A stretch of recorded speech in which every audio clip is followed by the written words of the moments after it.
Step number 3 of instructional design and development is about really understanding the gap of your particular workforce skills, competencies and knowledge. This is very, very similar to our workforce planning stage of gap analysis. We may actually even draw upon some of the same data in order to know exactly what it is we are training for.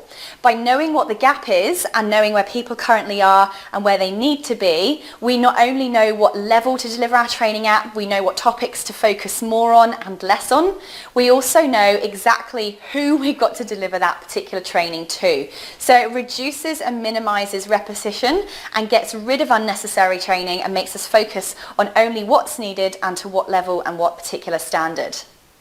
It's also the stage where we compare what the learners or staff currently have skills, knowledge and competency-wise compared to what the business needs them to be at, as much as we are comparing where they're at compared to where they want themselves to be at. So thinking about their career aspirations and their own career progression pathways that they would like to go down to. This is the stage where we consider the much more learning specific type of gaps. So this is where we'd look at their current level of language, literacy and numeracy to define how we're going to actually deliver the training.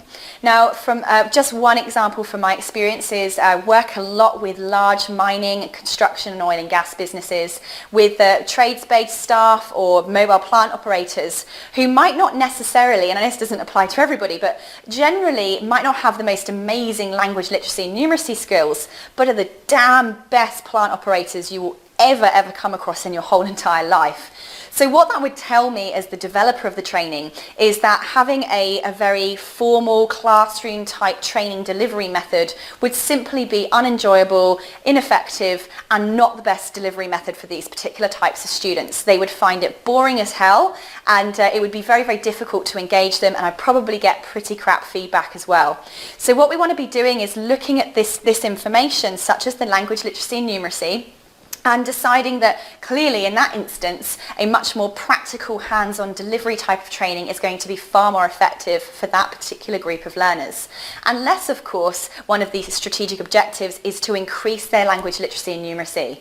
If for instance that lack of skill was actually negatively affecting their everyday work operations, whether it's filling out forms or paperwork or reports that they may have to do as part of their job, then clearly we would have to get them comfortable working in a classroom environment situation or find a way of delivering that topic in a way that gets that learning in while still keeping them engaged. Also at this gap analysis stage of training, development and design, we need to consider their previous and prior experience and knowledge. Now, one of the fundamental principles of adult learning, that's the theory of andragogy, is that learners must have involved in their learning process their previous experience. You have to be able to draw upon and build upon what it is they already know. The second you patronize somebody or teach them stuff that they already know, the second they're going to switch off. Secondly, if they don't feel like what they've already got is not important, or the training makes them feel like that what they already know isn't important, again, we can lose our learners there.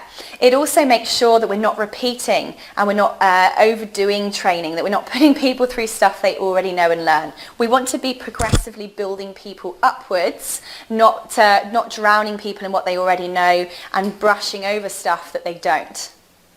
So that's our stage 3 of training, design and development.